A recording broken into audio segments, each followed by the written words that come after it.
Iran ने जंग के बीच अमेरिका इजराइल को लेकर ऐसा दावा किया है जिसने इंटरनेशनल कम्युनिटी को हिलाकर रख दिया। ईरान की फॉरेन मिनिस्ट्री ने ऑयल फैसिलिटी और डिपो पर अमेरिका की जबरदस्त बमबारी के बाद केमिकल वॉरफेयर छेड़ने का इल्जाम लगाया। क्योंकि ऑयल फैसिलिटी पर बमबारी के बाद जो तबाही सामने आई उसकी तस्वीरें दिल दहलाने वाली हैं। हमले के बाद ऐसी आग लगी कि जैसे ईरान में रातों रात सूरज निकल गया हो।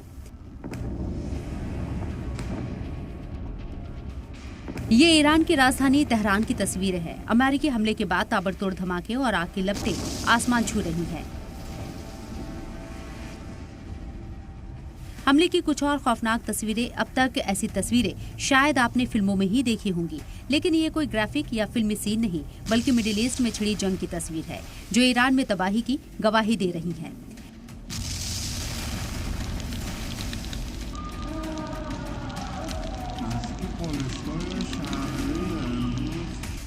तेल डिपो को निशाना बनाने के बाद ये वीडियो ईरान के हाईवे से बनाया गया है। तस्वीरों में आप देख सकते हैं कि कैसे लोग इस खौफनाक आग से बचने के लिए भाग रहे हैं।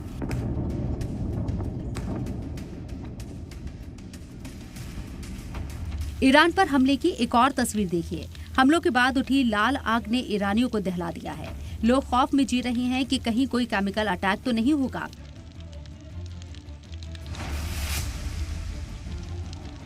ऑयल फैसिलिटी पर अटैक के बाद ईरान का आसमान धुएं से भर गया। आसमान में राख ही राख गिर रही थी। धुएं का गुबार बता रहा है कि अब तेहरान में सांस लेना मुश्किल हो गया है। हालात ऐसे हो गए हैं कि लोग घर से बाहर निकलने में डर रही हैं। हमलों के बाद तेहरान का आसमान काला पड़ गया। घंटों बाद भी राख झड़ती रही और जब बारिश हुई तो ऐसा लगा जैसे तेल की बारिश हो रही हो।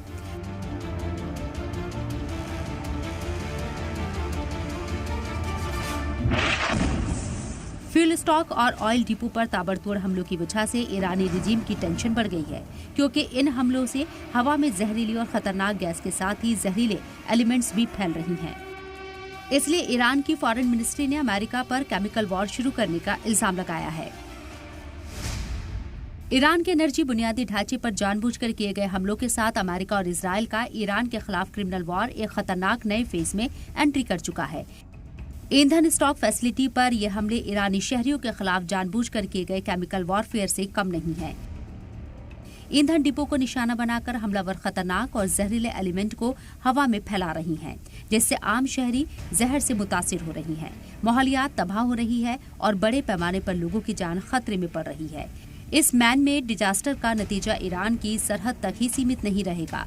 ये हमले एक साथ वॉर क्राइम, इंसानियत के खिलाफ जुर्म और जेनोसाइड है।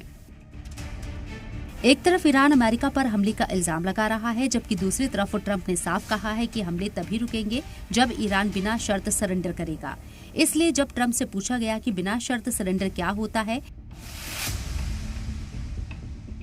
या फिर आप ईरान से क्या चाहते हैं जिसके बाद हमले रुक जाएं, इस पर ट्रंप ने जो कहा वो अमेरिका के खतरनाक मकसद की तरफ इशारा कर रहा है। It's where they cry uncle, or when they can't fight any longer and there's nobody around to cry uncle. That could happen too, because we've wiped out their leadership numerous times already. So it's if they surrender, or if there is nobody around to surrender, but they're rendered useless in terms of military. Trump का बयान और Iran के ताज़ा हालात के बीच chemical war के इल्जाम ने इंटरनेशनल कम्युनिटी और कानूनों की नींव हिला दी है। इसलिए सबसे पहले समझना जरूरी है कि आखिर केमिकल वॉरफेयर होता क्या है और क्यों केमिकल अटैक का नाम सुनते ही दुनिया में दहशत फैल जाती है।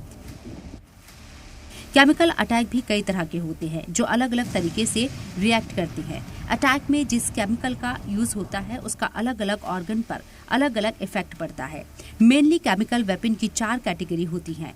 पहली सांस नली को मुतासिर करने वाले, दूसरी स्किन को झुलसाने वाले, तीसरी ब्लड में जहर घोलने वाले, चौथी नर्वस सिस्टम को तबाह करने वाले। केमिकल वेपन को हम पुअर मैन्स न्यूक्लियर वेपन भी कहते हैं। अब न्यूक्लियर वेपन जब फायर होता है तो फिर उससे जान की क्षति होती है और माल की हानि भी होती है, लेकिन केमिकल वेपन जो है वो केवल जान की हानि करता है। आदमी जो है वो तुरंत नहीं मरता, वो बीमार होकर लंबे समय तक उसका प्रभाव वहां पर देखने को मिलता है। केमिकल हथियार इतने घातक होते हैं कि ये पल भर में हजारों लोगों को मौत की नींद सुला सकते हैं और साथ ही उन्हें अलग अलग बीमारियों से तिल तिल कर मरने को मजबूर कर सकते हैं। इसलिए यूएन ने इन हथियारों पर रोक लगा दी। लेकिन रोक लगाने से पहले दुनिया में कई बार केमिकल वेपन का यूज हुआ। केमिकल वेपन डेवलप करना और उनको स्टॉक बनाना खुद को ताकतवर दिखाने का भी एक तरीका था।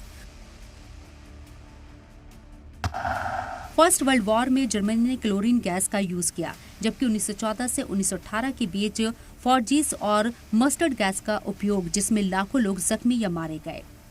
इराक ने 1980 में ईरान पर अटैक किया, जिसमें 50,000 ईरानी मारे गए।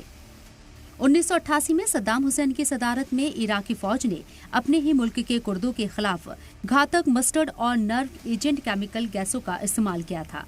करीब 1 लाख कुर्दों को मौत के घाट उतार दिया था। 1913-17 के दौरान सीरिया के सिविल वॉर में प्रेसिडेंट बशर अल असद ने बागियों पर केमिकल अटैक करवाया था। जापान में दहशतगर्दों ने 90 के दशक में सरीन गैस से केमिकल हमला किया था। ब्यूरो रिपोर्ट, सलाम टीवी।